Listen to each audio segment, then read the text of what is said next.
Buenos dias. Yes, that's actually good day in Espanol, or Spanish, the way that I greet you in English every day.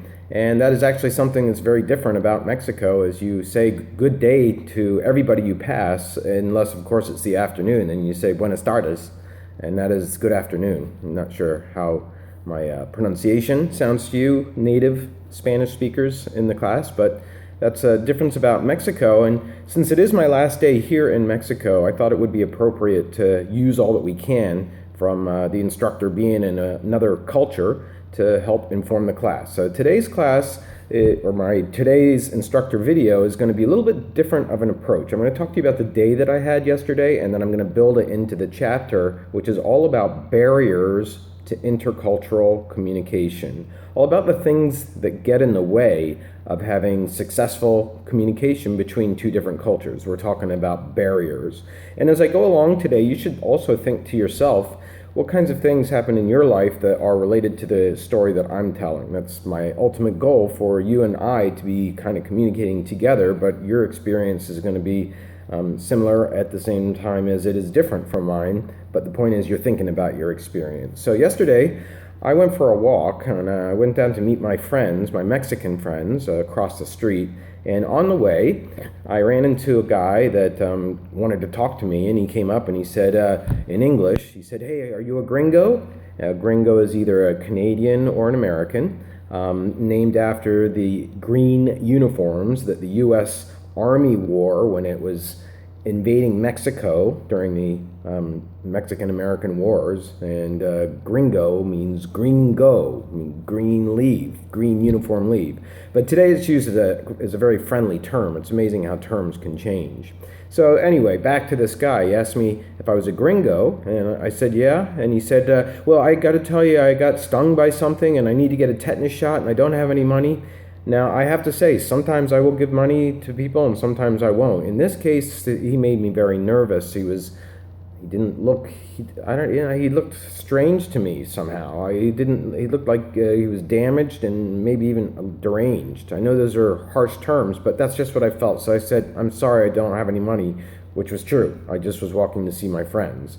But that interaction was an example for me of a barrier, even though we're from the same culture. It was the barrier talked about in the book called assuming similarity.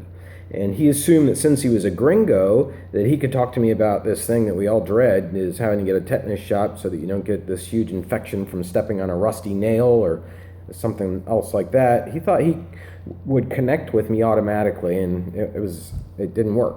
So it's one of the barriers to successful intercultural communication.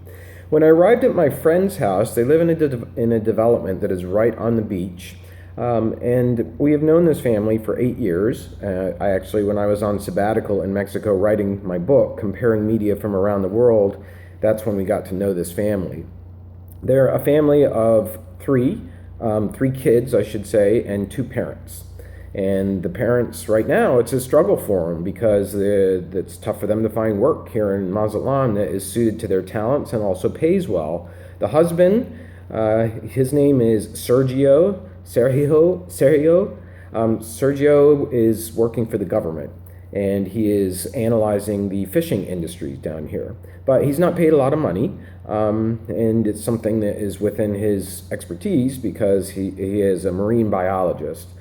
His wife does house rentals. She takes care of Americans who rent their houses part of the year to other people. And so she goes around and she collects some money, she sees the tenants in, and it's a very tough life. She has to fix a lot of things, she has to deal with a lot of hassles.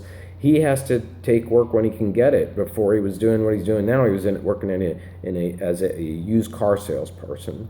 So I meet them at their house, and then we go for a walk on the beach, which was about 3 hours long. It's something that would not happen normally in the U.S. We don't normally do that unless it's going to be a physical hike and we're doing it for exercise. This was just a stroll to talk, and the beach is long enough for this.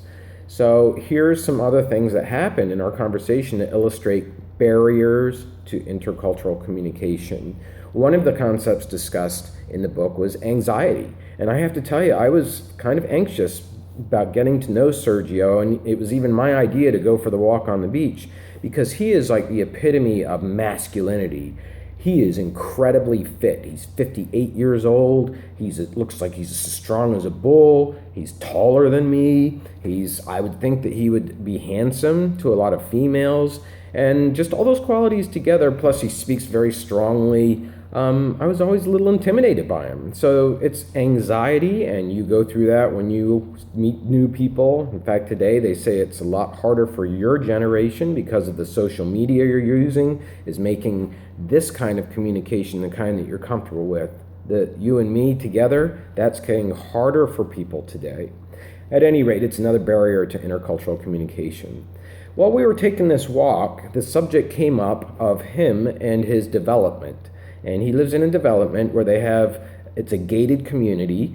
Every person is supposed to pay a monthly fee. You know this routine if you've grown up with this kind of thing.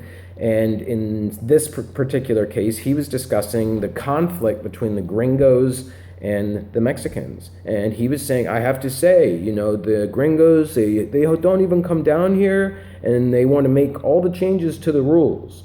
For example, one change that they wanted to make was that nobody was allowed to rent out their places there in that development. They wanted to make that change so that you don't have people coming down and wrecking the development and not caring, and people you don't know exposing children to risk, etc. And the Mexicans, they didn't want to do that.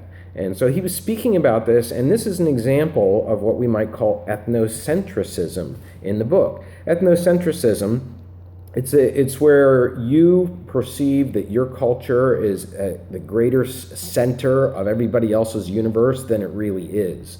So you think of your stuff as being what most people should be seeing. It's kind of like if you have a relationship with somebody in your own life where when you get together, they talk about themselves most of the time and hardly ever ask you about yourself. We might think of that as being self-centered, but it's really the same idea as ethnocentrism. And in this case, we might be saying that there's a clash between the Americans who believe that there should be more control and that there should be tighter restrictions on the way that people live in this particular development, versus the clash with the Mexicans who believe that their way is better because it's their country. It could be interpreted as ethnocentrism. The book makes some interesting observations about Eurocentrism. I encourage you to dig into the Fred Yant's comments on Eurocentrism and Western centricism, and even the idea that in the United States we call ourselves Americans, right?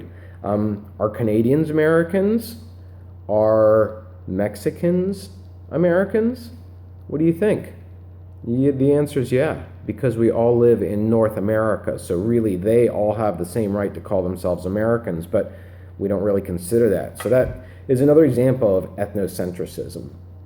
As Sergio and I continued on, one of the things that we did was we stopped off at a development that was along the beach where his son used to live before he moved away to the city to become a financial analyst in Mexico.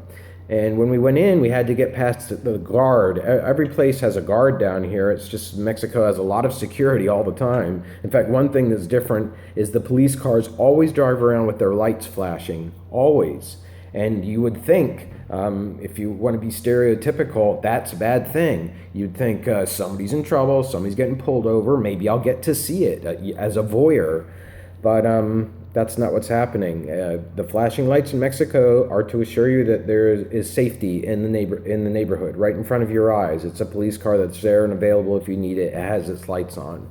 If it pulls somebody over, now then it goes up, it does a big squonk, wonk, and then a big white light flashes. So it's a different system, and it's an example of a stereotype. Remember, a stereotype is based on an ethnic membership. It's like saying that because people are white or black or brown, as Mexicans are sometimes called, or yellow, as Asians, unfortunately, I think, are sometimes called. Just something doesn't fit. It's right about that, even though we use the black-white dichotomy. I mean, it's color as a descriptor is becoming really less relevant to describe people. But still, we have those kinds of stereotypes based on ethnicity. And stereotypes are not necessarily bad. That's a very important point in the book. Stereotypes can be good. For example, we generally stereotype Asian Americans, and this is discussed in the book, as being very good at science and math. And guess what? The data kind of prove that that's true. So stereotypes are not necessarily bad, and they're not necessarily false. Right here at ESU, we have a big problem with the stereotype of the warrior. That's our what do you call it? I can't call it our mascot because our mascot is Bergie. It's a bear from the mountains. But warrior is a term that kind of, like the Washington Redskins, the NFL football team, is a term that people are struggling with. Is it really a put down to the American Indian? Or is it part of the heritage? Or in the case of ESU, couldn't warrior also have been a Greek or a Roman warrior? So, these are things that societies have to sort through. There are no easy answers. It's often based on stereotypical barriers between cultures.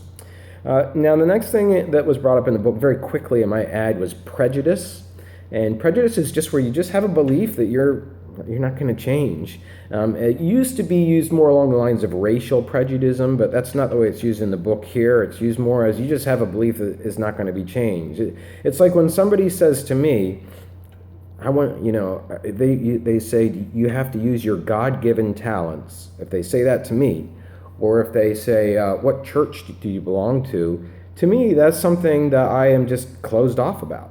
I don't believe in a God. So to me, I'm prejudicial in that way. I don't really want to have a conversation about that. If somebody wants to discuss it intellectually with me, I will. If somebody wants to convert me, absolutely not. And I'm certainly not going to do that to that person as well. I'm not going to convert them to atheism. Now, don't get me wrong. I believe and respect every person's right to choose a relationship with a deity, whatever that's going to be, a god or a universe or spirituality. Nobody really knows, in my opinion, the answer to life and death. I feel like I have to offer this commentary because I don't want to offend anybody in the class who has strong religious views, but it's an example of prejudice. So, my day with Sergio yesterday, if he had said, let's go in this church like a lot of Catholics do, they say Mexico is more Catholic than Rome, I wouldn't have gone because I'm prejudiced. All right, the next barrier to cultural communication is racism. The book I would like you to focus on, the book part I'd like you to focus on is hate speech, and particularly as it occurs on the internet. A lot of the people who have been in trouble with the law, Eric Frayne, for example, for assassinating a police officer, if you know about him, and he was the fugitive in Pennsylvania for several months, or several weeks, 7 weeks. A lot of these people have been posting on Facebook and Twitter and everywhere else that they go. They do blogs. They've been posting a lot of hate speech. It's a lot of speech against government, for example, hating government, hating the idea of government. There are, of course, white supremacists that hate the idea of people of color, as they sometimes refer to themselves. This is another blatant example of cultural barriers. And I know that somebody in the class is from the Dominican Republic. Well, I can tell you on that small island, which shares two countries, Haiti and the Dominican Republic, there is a kind of racism there where the Dominicans believe, just generally speaking, I don't mean all Dominicans, that they are better in a way than the Haitians. And so you don't have much cross-country traffic going from Dominica to the Haitians. The Haitians would love to come to Dominica, the Dominican Republic, because they could get jobs and they're open to it. But in part because of this racism, you don't see the flow in the other direction. All right, next, Freddie, on to start to wrap up the instructor lecture now. He goes into a bunch of case studies involving China and other countries. I want you to read those. It's really the way, if you haven't traveled, or even if you have, he really has I think, a very nice way of writing about other cultures that makes them very accessible, and he applies the concepts in ways that I think are sure-footed, very practical, and very, very current. So please dig into that, and in particular focus on the barriers between Chinese and Americans, remember? The barriers, because China has just surpassed the U.S. economy as the largest economy in the world, and China is our main competitor in the world when it comes to world goods, but of course our economies are very reliant on each other. What I'm trying to say is there's going to be a continuing and developing relationship between the U.S. and China, and it'd be nice to be informed by this chapter to help us understand that as we go into the future. So that wraps up today's video lecture. I hope you have a great day.